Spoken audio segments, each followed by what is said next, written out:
We're in the middle of Goldie from the Puppy Place series by Ellen Miles, published by Scholastic. I'm Miss Melissa at the Oosterhout Free Library, and Goldie, the puppy that the kids want to keep, is meeting Rufus, a dog that belongs to their friend Sammy. Rufus was heading straight towards Goldie. The little pup didn't seem at all scared. She pulled Charles off balance, too. The two dogs charged for each other. "Uh-oh," said Sammy. "Dog fight." But the dogs did not fight. They played. Goldie bowed down with her front paws stretched out. She looked up at Rufus with an expression that said, "Chase me!" And Rufus did. When Goldie dashed off towards the swings, Rufus dashed after her, dragging the leash that Sammy had dropped behind him. When he caught her, they tussled for a few moments. Goldie bit at the big dog's legs while Rufus batted at the puppy's head with a soft paw. Then Goldie took off running, and Rufus chased her around the seesaws. This is Goldie thinking. Goldie loved playing with Rufus. She ran and rolled and tumbled. What a happy day! What a great new friend! "Look at Rufus go!" shouted Sammy with a laugh. "That's the most running he's done in a month." "He sure looks happy," Charles agreed. Charles looked at Sammy and thought he looked happy too. "It's all about the socialization," Lizzie said smugly. They all laughed as Rufus rolled over and let Goldie pounce on his belly.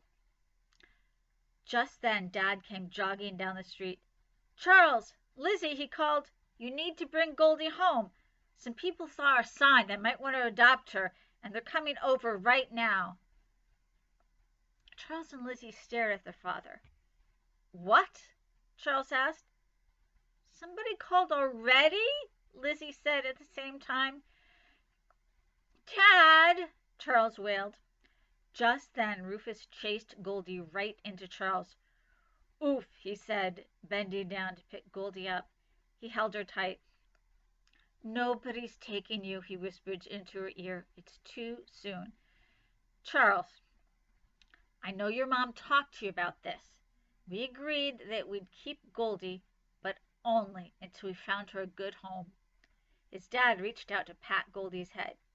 "Who's a good girl?" he said softly.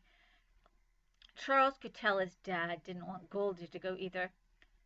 "But how do we know if it's a good home?" Charles asked. "We interview them, that's how," said Lizzie. "I already did some research on this. I downloaded a questionnaire we can use." Dad looked a little surprised. "Well, that's interesting, Lizzie, but really I'm not sure it's necessary. These people sound very nice, and—" "Do they have a fenced-in yard?" Lizzie demanded. "Do they understand the nutritional needs of a puppy? Is someone going to be home most of the day?" Now Dad looked really surprised. "You know," he said, "those are actually very good questions. I suppose it couldn't hurt to ask some of them." Charles still couldn't believe they were going to have to give up Goldie. "But Dad," he said, "can't we keep her? Please?" Dad shook his head. "A full-time dog is a lot of responsibility," he said. "Now, if we're talking about a cat," he said, "your mom might feel differently." Charles knew Dad was trying to make him smile, but he just couldn't. "Okay," said Dad. "Look, we have to get home. They'll be here any minute."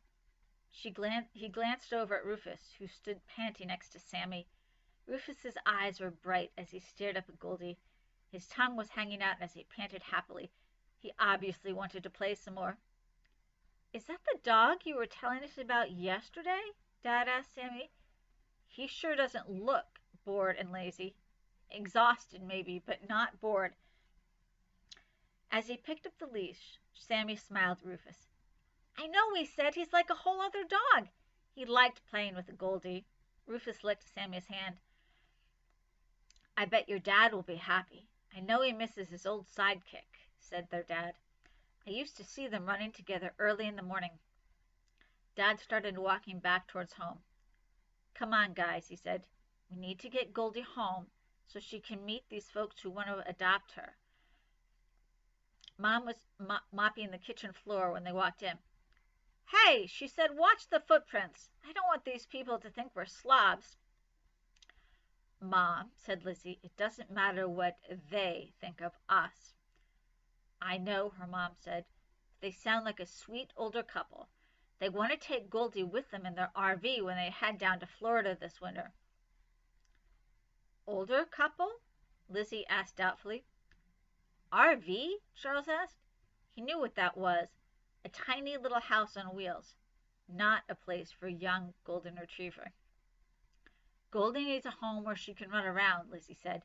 "She's going to need lots of exercise. Look at her. She's been playing around for an hour and she's not even tired." It was true. At that moment Goldie was bounding after the bean. That's the little brother.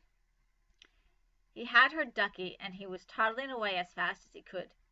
Goldie grabbed hold of one of the wings and Bean sat down with a bump. Everyone waited for a second. Was he going to start crying? But the Bean just laughed his googly laugh. Just then the doorbell rang. Nobody ever used the front door, much less the doorbell. "That must be them," said Mom, wiping her hands on a towel. "I'll get the interview forms," Lizzie said. She dashed upstairs. Charles followed his parents to the door. The Bean and Goldie followed Charles. There was a long, boring round of introductions as the people, a tiny gray-haired lady and a tall, stoop-shouldered bald man, came in and sat down in the living room. "We're so excited about having a little puppy to keep us company," the woman said. "Well, here she is," said Mom. "This is Goldie." She picked up Goldie and brought her over to put her in the lady's lap. "Why, isn't she adorable?" said the lady. But Charles noticed she set Goldie back down on the floor without even kissing her once. "Hey there, little champ," said the man, bending down to give Goldie a hearty pat on the ribs. "Aren't you a sturdy little thing?" Goldie wondered who these people were. Why were they here? Her people were being nice to these new folks, so Goldie tried to be nice too. She put her paws up on the man's knees and barked happily. "Goldie!" said Mom. "She doesn't usually do that," she told people. "She's really very well behaved." Charles stared at his mother.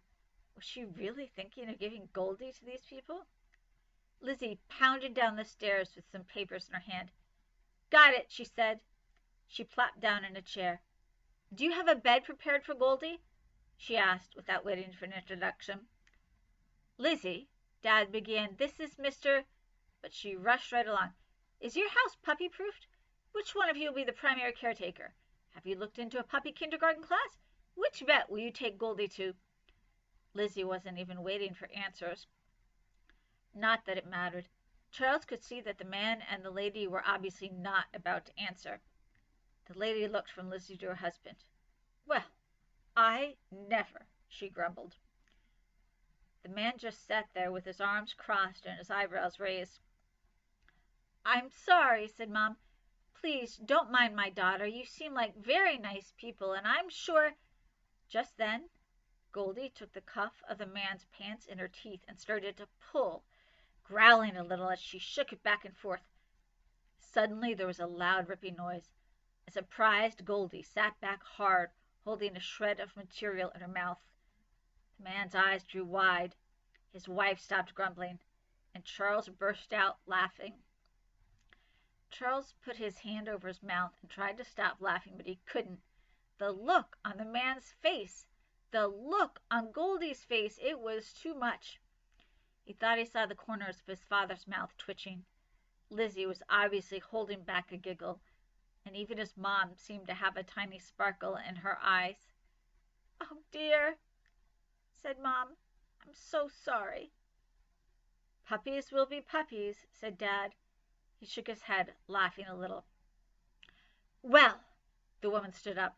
"Come on, Harold. We'll have to look elsewhere for a dog we can live with. A dog with some manners." She was crawling past the Bean, who was crawling on the floor near Goldie. The Bean looked up at her and barked. The woman jumped and kept on walking, a little more quickly. Now this is Goldie's thoughts again. Goldie watched as the two strangers walked out of the room. The piece of cloth dropped out of her mouth as she watched them go away. Why were they going away? Then Charles sat down on the floor next to her and invited her into his lap, and she forgot all about the strangers. When they heard the front door close, the whole family burst out laughing. "A dog with some manners!" Dad gasped. "What would it say? 'Please pass the dog food.'" "May I please go for a walk?" Lizzie asked. "Thank you for the lovely bath," Charles shouted. "Maybe what they really need is a cat," suggested Mom. They laughed for a long time. Then Mom got serious. "Oh, dear," she said. "What if we just drove away the perfect family for Goldie?" "Come on, Mom," said Lizzie. They weren't the right people for Goldie. Can you imagine her cooped up in an RV? "I guess not," Mom admitted.